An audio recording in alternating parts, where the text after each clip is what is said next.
எல்லோருக்கும் வணக்கம். நான் இன்னைக்கு பண்ண போகிறது கருணக்கிழங்கு காரக்குழம்பும் உருளைக்கிழங்கு பொரியலும் பண்ண போகிறேன்.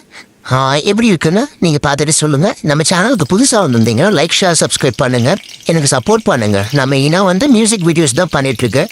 அது அந்தளவுக்கு ரீச் ஆக மாட்டேங்குதுங்கனால இந்த மாதிரி பண்ணியும் ரீச் ஆகலாம் அப்படிங்கிற ஒரு ஐடியா. காரக்குழம்பு பண்ணுறதுக்கு முதல்ல கடாயில் நல்லெண்ணெய் ஊற்றிக்கோங்க. வெந்தயம் கடுகு போட்டுக்கோங்க. கடுகு நல்லா பொழிஞ்சு வந்ததுக்கப்புறம் சின்ன வெங்காயம், இது சின்ன வெங்காயம் சில பேர் போட மாட்டாங்க. எனக்கு ஆனால் காரக்குழம்பு வத்த குழம்பு சாம்பார் எது எடுத்தாலும் எனக்கு சின்ன வெங்காயம் ரொம்ப பிடிக்கும். சின்ன வெங்காயம் போட்டுட்டு பூண்டு ஒரு 10 பல் போட்டுக்கோங்க. நான் கொஞ்சம் என்கிட்ட இருந்த வரைக்கும் எடுத்து போட்டிருக்கேன். அதுக்கப்புறம் பொடிசாக நறுக்கினேன். தக்காளியை போட்டு நல்லா வதக்குங்க, சால்ட் இல்லாமல். இது நல்லா வதங்கும் போது கருவேப்பிலை போடுங்க. செம்ம ஸ்மெல் வரும் வீடு ஃபுல்லாக. அந்த அரோமா அடிச்சுக்கிறதுக்கு வேறு எதுவுமே இல்லை. நான் எல்லாருமே இந்த காரக்குழம்புக்கெலாம் கொஞ்சமாக வெல்லம் போடுவாங்க. நான் அந்த வெல்லத்தை தவிர்த்துட்டு பரங்கிக்காய் போட்டிருக்கேன். பரங்கிக்காவும் இனிப்பு தரும். கருணக்கிழங்கு நல்லா அலசிட்டு அதை நல்லா போட்டு ஒரு பெரட்டிட்டு அதில் உப்பு, காரப்பொடி, மஞ்சள் பொடி, சாம்பார் பொடி, இந்த மிளகு, தனியா, காரப்பொடி, ஜீரகம்லாம் சேர்த்து நம்ம அரைச்சி வச்சுருப்போம் இல்லையா. அதை போட்டுட்டு காரப்பொடி நான் எதை சொல்கிறேன்னா மிளகாய் தூளை போட்டு நல்லா ஒரு பெரட்டிட்டு புளி தண்ணி எடுத்து இது தலையில் கொட்டிட்டு ஒரு பெரட்டி விட்டு சிம்மிலே வச்சு கொதிக்க விடுங்க. ரொம்ப ஹை ஃப்ளேம் வச்சிங்க அப்படின்னா ரொம்ப நேரமும் நீர்த்துட்டே இருக்கும், ஆவியாகவும் ஆகிடும். அதே சமயம் கருணக்கிழங்கு கரைஞ்சி மாவு மாதிரி ஆக ஆரம்பிச்சிடும்.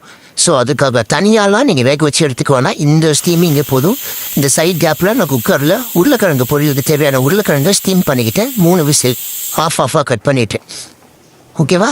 இந்த கேப்பில் இந்த காரக்குழம்புக்கு தேங்காய் மட்டும் ஒரு 4 ஒரு ரோ தேங்காவை ஒரு 8 பீஸாக கட் பண்ணிவிட்டு சின்ன ஜாரில் நல்லா அரைச்சிட்டு அந்த விழுது அப்படியே இதில் கொட்டினதுக்கப்புறம் இதுக்கு ஹோட்டல் ஸ்டைலுக்கு மாறி போயிடும்.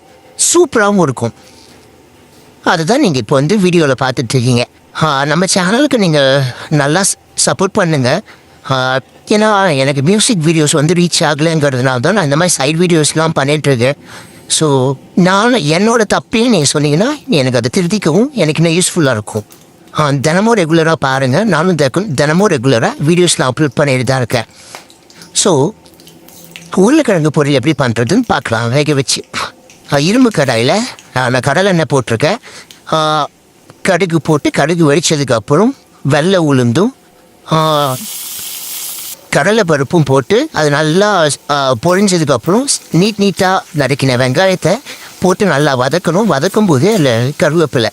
இந்த ஸ்மெல் அடிச்சுக்கிறதுக்கு வேறு எதுவுமே இல்லை. அது தவிர்த்து என்கிட்ட ஒரு சின்ன வெங்காயம் நான் ரெடியாக எடுத்து வச்சுருந்தேன். எனக்கு அது எப்போவுமே ரொம்ப பிடிக்கும்.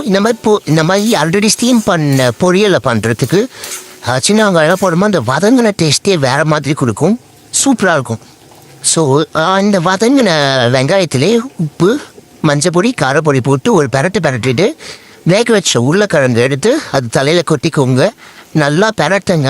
நல்லா பெரட்டினதுக்கப்புறம் ஒரு சிட்டிக்கு சாம்பார் பொடி, ஒரு சின்ன 1/2 ஸ்பூன் அந்த மாதிரி சாம்பார் பொடி எடுத்து அது மேலே போட்டுட்டு இன்னும் இது பண்ணுங்கள். அந்த சாம்பார் பொடி மசாலாவோட டேஸ்ட் வேறு லெவல் கொடுக்கும். பொரியலுக்கு சூப்பராக இருக்கும்.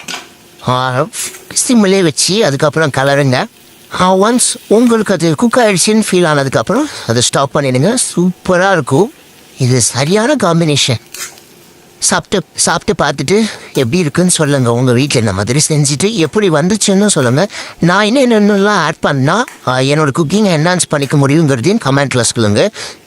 இந்த சேனலை கண்டிப்பாக நீங்கள் சப்போர்ட் பண்ணுங்கள், ஷேர் பண்ணுங்கள். ஏதோ எனக்கு தெரிஞ்சது நான் பண்ணுறேன். எனக்கு தெரியாத விஷயங்களையும் நீங்கள் கமெண்ட்டில் சொல்லி கொடுத்தீங்கனாலும் அதை நான் அக்செப்ட் பண்ணிக்கிறதுக்கு நான் ரெடியாக இருக்கேன். தேங்க்யூ.